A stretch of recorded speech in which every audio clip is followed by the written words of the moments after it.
Toyota dévoile son prototype à hydrogène liquide.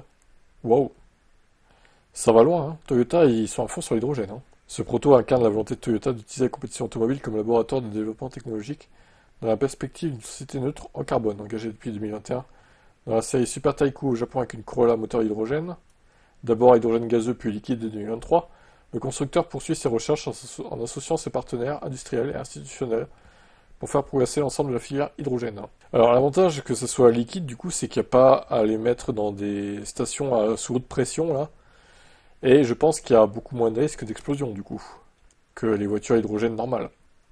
Après une démonstration réussie au Rallye 2022 e-Press, avec la GR Yaris H2, Toyota a intensifié ses efforts. En 2023, la Corolla hydrogène a effectué un tour de démonstration au Mans, tandis que le concept GR H2 était dévoilé pour imaginer un futur règlement hydrogène dans l'épreuve Mancel. Donc ce concept est basé sur la GR 010 hybride engagée au championnat du monde d'endurance. Le moteur thermique est désormais alimenté en hydrogène et la voiture conserve la technologie hybride de sa cousine. Il servira de base à de futurs essais sur circuit pour affiner la technologie et renforcer l'écosystème hydrogène. Cette présentation s'inscrit aussi dans le cadre du 40e anniversaire de la première participation de Toyota en Mans. À cette occasion, deux GR 010 hybrides affichent des livres spéciales. Très bien. Eh ben écoutez, moi j'attends de voir, hein. Pourquoi pas des courses automobiles hydrogène liquide, ouais. Je suis pas contre l'idée, personnellement. Si ça peut rendre plus propre le sport auto, en vrai, à voir, hein. À voir, à voir. Mais bon, ça n'a pas l'air totalement au point. Pour l'instant, c'est qu'un prototype, donc il faudra voir dans 5-6 ans, je pense. D'ici 2030, pas avant, à mon avis. Mais bon, l'idée est séduisante sur le papier, à creuser. Par contre, pour les voitures particulières, je reste pas convaincu par l'hydrogène, qu'il soit gazeux ou liquide, personnellement. Et Xiaomi, qui nous claque un record sur le Nordschleife, moins de 7,05. Eh, on est presque passé en dessous des 7 minutes, du coup, à 5 secondes près, incroyable. Ça aurait été symbolique, là. Elle devient donc la plus rapide voiture de sa catégorie. Dès sa première tentative équipée du pack piste optionnel, la Sucette Ultra a démontré tout son potentiel. Ce succès repose sur une base technologique solide, un moteur de 1548 chevaux, une batterie haute performance et un système avancé de gestion du couple.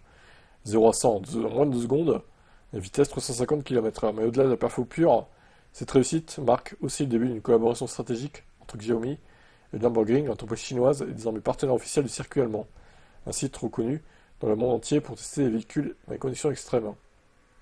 Cette alliance se traduit concrètement par l'apparition d'un virage baptisé le Xiaomi Curve sur le tracé du circuit Grand Prix. Ah ouais, et par l'intégration du Xiaomi EV dans le cercle restreint des membres de l'Industrie Pool, le groupe des constructeurs autorisés à mener des essais de développement sur le Nordschleife. Grâce à ce partenariat, Xiaomi entend faire du Nürburgring un véritable laboratoire à ciel ouvert. L'objectif, affiner ces technologies, renforcer la fiabilité de ces véhicules et repousser les limites de la performance électrique. Bah franchement, c'est le circuit parfait pour prouver que tu as une voiture performante, hein. Tu as des grandes lignes droites, tu as des virages dans tous les sens, tout type de virage.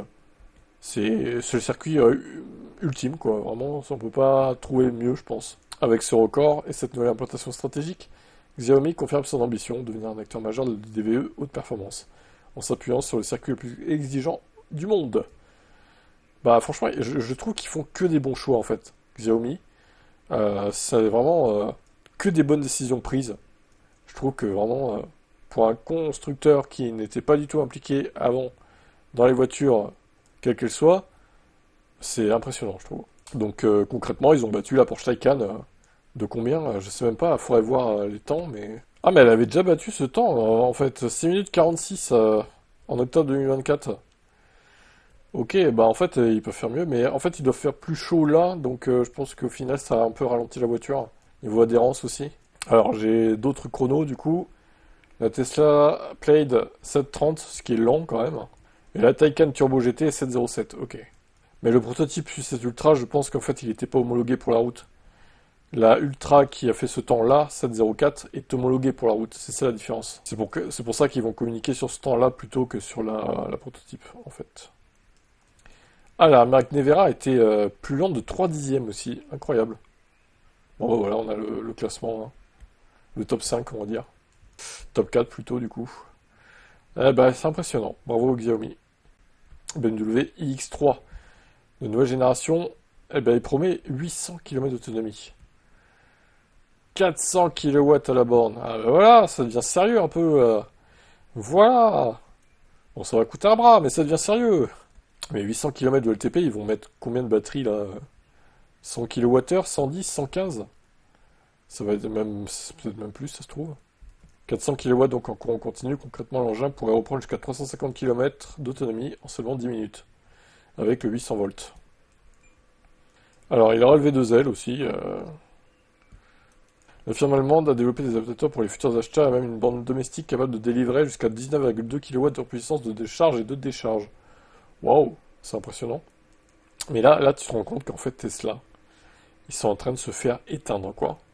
Parce que eux, à côté, ils n'annoncent rien.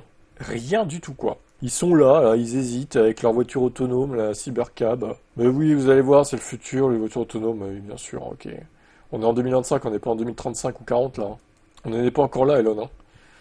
Ouais, bah, moi j'attends de voir, hein. Franchement, BMW, ça s'annonce très très fort dans les prochaines années aussi. Un an seulement après sa sortie en France, le petit Xpeng, enfin le gros Xpeng G6 quand même, eh bien, évolue. Le pic de charge passe à 451 kW, 10 à 80% en 12 minutes. Là, ça commence à parler, hein. Ça commence à être très très bon. Donc une puissance secrète 451 kW contre 280 aujourd'hui. Et 215 sur le G6 standard. Attention cependant. Seuls 5% des points de charge français sont capables d'éviter plus de 350 kW. Ouais, mais de toute façon, il a quand même une bonne courbe de recharge. Donc même si c'est pas 12 minutes, ça sera quoi, 14 ou 15 maximum, quoi. La plateforme dite 800 volts accueille de nouveaux packs 5C de chimie LFP. Les capacités des accumulateurs diminuent légèrement par rapport aux valeurs actuelles. 66 et 87,5 net auparavant. Ah ouais, ok, ça baisse. Les nouvelles capacités exactes et autonomie n'ont pas encore été communiquées. La marque oscillait jusqu'ici entre 465 et 570. Assez étonnant qu'ils diminuent un peu la tête de la batterie. Ouais, ils augmentent la vitesse de recharge, donc ils se disent ça compensera quoi. Bon, on sait pas non plus le prix. Ils rappellent les prix de la version actuelle. Le G9, le pic va être établi à 525 kW. Ce grand SUV recevra un toit panoramique à 3 couches et des sièges avec massage 10 points. Oh là là, 525 kW. Bon là encore une fois, niveau borne éligible, voilà, va falloir les trouver, hein. Parce qu'on se compter sur le doigt d'une main, hein. Mais bon, affaire à suivre. Hyundai 6N, alors un aperçu du coup de la future sportive. Quelques photos volées. Ouais, bon, c'est un peu light, hein. C'est un peu light. Honnêtement, elle a pas l'air. Elle est un peu trop arrondie à mon goût, en fait, je trouve. Après, j'attends de voir la version finale, mais. Et même la signature lumineuse, bof, je trouve. Les images, bien que très sombres, laissent entrevoir un véhicule musclé. Selon Hyundai, cette 6N aura des allées élargies, un empattement plus large, des jantes légères et un grand aileron arrière. Un ensemble qui incarne la philosophie de la division N et qui va bouleverser le segment des VE haute performance. Rendez-vous à Goodwood du 10 au 13 juillet pour découvrir l'engin. Ok, bah, on en reparlera d'ici là, hein. Mais je pense que elle va être chère de toute façon. Sûrement plus chère que la 5N d'ailleurs, qui tape déjà à plus de 70 000, il me semble, euros. Donc voilà, ça sera pas pour toutes les bourses. Mais bon, on en reparlera dans 3 semaines, un mois.